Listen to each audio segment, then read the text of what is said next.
അപ്പോൾ ഇതേ രാവിലെ തന്നെ പാല് മേടിക്കാനുള്ള പോക്കാണ് കേട്ടോ. പാല് മേടിച്ച് തിരിച്ച് ഞാൻ വീട്ടിലേക്ക് വരണേ.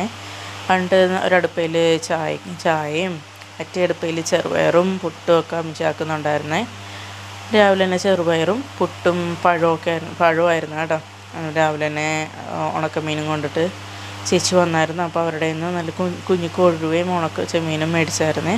എന്നിട്ട് യോക്കുട്ടക്ക് പുട്ടും ചെറുപയറും കൊടുത്തു. ലഞ്ചിന് ചോറും ചെറുപയറും മുട്ട വറുത്തതുമായിരുന്നു കേട്ടോ. സ്നാക്കിന് ആപ്പിളും വെച്ച് കൊടുത്തേ. അപ്പോൾ രാവിലെ തന്നെ ചേട്ട കൊഴുവ മേടിച്ചിട്ട് വന്ന് തന്നായിരുന്നു കേട്ടോ. അപ്പം അതിൽ ഒരു കുട്ടനും 2-3 മാന്തലൊക്കെ ഉണ്ടായിരുന്നു കേട്ടോ. കുറച്ച് ചെമ്മീനും ഉണ്ടായിരുന്നു. അത് ഞങ്ങൾ ചെമ്മീൻ നേരത്തെ പച്ചക്കറിക്കൊക്കെ ഇടാമെന്ന് വിചാരിച്ച് മാറ്റി വെച്ചേ.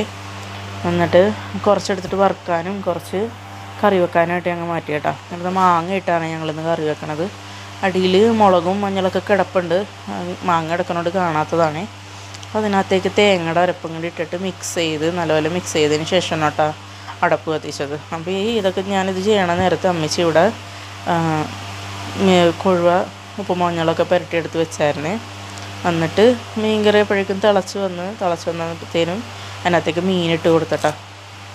മീനിട്ട് കൊടുത്ത് തത്തിപ്പൊത്തിയൊക്കെ വെച്ച് അതൊന്ന് തിളക്കണ നേരത്ത് ഞാൻ ഓടിപ്പോയി ഒരു കുളി പാസ്സാക്കിയിട്ട് വന്നേ. കുളി പാസ്സാക്കി വന്നപ്പോഴത്തേനും മീൻ കറി ഇവിടെ റെഡി ആയിട്ടുണ്ട് കേട്ടോ. അപ്പോൾ ഉച്ചക്കത്തേക്ക് മീൻ കറിയും രാവിലത്തെ ചെറുപയറൊക്കെ കൂട്ടിയിട്ട് ചോറ് കഴിച്ച് എന്നിട്ട് ഞാനൊരു സിനിമ കാണാനായിട്ട് ഇരുന്നട്ടോ. അത് കഴിഞ്ഞ് ചേട്ട വന്നപ്പോഴത്തേനും ഞങ്ങൾ വണ്ടി കഴുകാൻ വേണ്ടി പോയി. നല്ല പൊടിയായിരുന്നു. H2O കേട്ടോ പോയത്. കഴുത്തും നല്ല സർവീസാണ് അവരുടെ കഴുത്തും. അവർ നല്ല രീതിക്ക് കഴുകുകയും കഴുകിക്കഴിഞ്ഞിട്ടുള്ള തുടക്കൽ തന്നെ എനിക്ക് ഭയങ്കരമായിട്ട് ഇഷ്ടപ്പെട്ടായിരുന്നു. നല്ല രീതിക്ക് തുടച്ച് നീറ്റാക്കി അകത്തും തുടക്കുന്നുണ്ടായിരുന്നു കേട്ടോ. വണ്ടി കഴുകി കഴിഞ്ഞിട്ടുള്ള ഒരു വിഷ്വലാണ് ഈ കാണുന്നത് കേട്ടോ. നല്ല തിളക്കം വെച്ച് നല്ല പൊടി പിടിച്ചിരുന്ന വെച്ച സാധനം നല്ല അടിപൊളിയായി കൈ തന്നിട്ടുണ്ട്. അത് നല്ല ക്ലീനായിട്ട് അപ്പുറത്ത് വേറൊരു വണ്ടിയും കൂടെ ഉണ്ടായിരുന്നു കേട്ടോ. നല്ല ക്ലീനായിട്ട് ഞങ്ങൾക്ക് വണ്ടി കൈ കിട്ടി തന്നേ. എന്നിട്ട് പിന്നെ വീട്ടിൽ തിരിച്ച് വന്നപ്പോഴത്തേനും ചേച്ചി വീട്ടിൽ നിന്ന് വന്നിട്ടുണ്ടായിരുന്നു. അപ്പോൾ ചക്ക കൊണ്ടുവന്ന് ചുളയായിരുന്നു കേട്ടോ. വെളുത്ത ചുളയായിരുന്നു. ഞങ്ങൾ വിചാരിച്ചത് പച്ചയാണെന്നാണ്. പക്ഷെ നല്ല അടിപൊളി മധുരമുള്ള നല്ല ഇതായിരുന്നു കേട്ടോ. അപ്പോൾ ചേച്ചിയുടെ 2 പിള്ളേരാണ്. ഇത് ഇളയ വെച്ചാണ് കേട്ടോ.